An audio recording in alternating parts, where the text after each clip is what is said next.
Depuis les indépendances des années 60, le marché de l'assurance en Afrique s'est considérablement développé.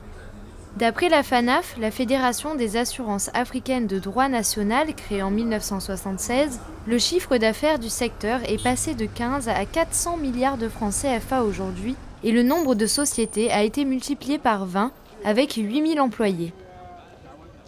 Dans nos pays, il n'y avait que des agences, des filiales des grands groupes français. Mais la plupart des sociétés se sont transformées en sociétés de droit national avec le capital, le siège, et ainsi de suite, qui se trouvaient dans nos pays. Et je crois que la FANAF a beaucoup favorisé. C'est justement cette organisation qui a permis la croissance que l'on connaît aujourd'hui, avec une préoccupation majeure, africaniser l'assurance et faire émerger des compagnies et des cadres africains qui ont pris peu à peu la place des grandes sociétés européennes héritées de la colonisation. L'enjeu était de mobiliser l'épargne pour financer les économies des jeunes États indépendants. Les initiateurs des projets de la FANAF, qu'ils soient sénégalais, ivoiriens, gabonais ou congolais, étaient à la tête de sociétés nationales d'assurance qui n'avaient pas d'appui en dehors de leur pays et qui avaient besoin de s'adosser. Et ne pouvant pas compter individuellement, elles ont pensé qu'en se mettant ensemble, elles devenaient une force un peu plus appréciable que si elles restaient chacune dans son secteur, dans son pays. Et on connaît aujourd'hui les résultats de cette stratégie. Mais on est encore loin du compte. On estime à plus de 50% de la population active non encore couverte par les assureurs. Le taux de pénétration de l'assurance dans nos pays il est encore très faible. Il est entre 1 et 2%. Donc, ça veut dire qu'il y a beaucoup de matières à assurer. Il y a beaucoup de biens qui ne sont pas encore assurés. La FANAF accompagne depuis 40 ans ses membres dans le développement du secteur en plein bouleversement. Elle agit aussi en tant que lobby pour faire évoluer la législation.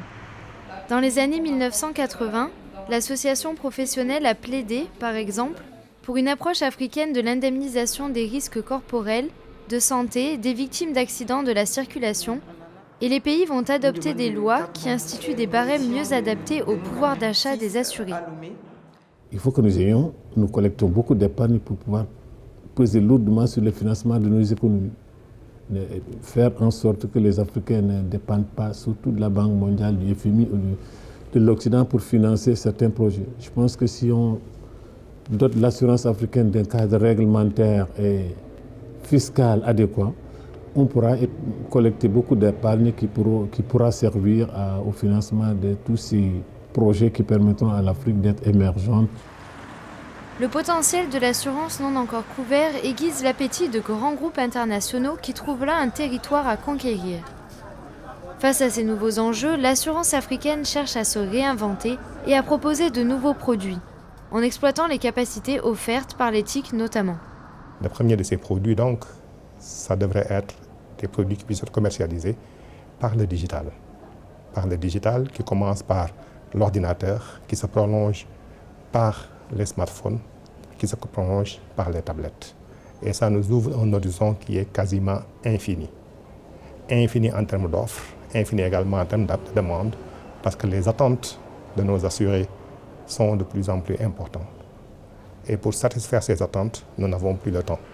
Presque tous les États africains caressent aujourd'hui le rêve d'accéder au statut de pays émergent. De grands projets d'infrastructures sont ainsi lancés à travers le continent et des pôles de croissance sont en chantier. Les assurances pourraient bien accompagner cette effervescence. Mais il s'agit d'investissements lourds qui exigent des assureurs de solides capacités pour apporter une couverture contre tout risque. Et faute d'apporter des garanties suffisantes, ce sont des géants de l'assurance non africains qui sont choisis par les maîtres d'œuvre pour mettre leurs investissements à l'abri de tout sinistre. Essayer quand même de faire respecter la réglementation. Moi, je n'ai rien contre certaines sociétés qui interviennent dans les infrastructures en Afrique. Mais malheureusement, elles contournent la législation. Elles ne sont pas du tout assurées sur place. Après avoir contribué à africaniser l'assurance dans les premières décennies des indépendances, les compagnies du continent doivent donc faire face à la mondialisation avec la concurrence des majors internationales. Reste donc aux compagnies africaines de s'adapter à cette nouvelle donne et à exploiter leurs forces la connaissance du terrain. Par exemple avec l'élargissement du champ de l'assurance à la protection des populations rurales et des récoltes et à la modernisation de l'agriculture.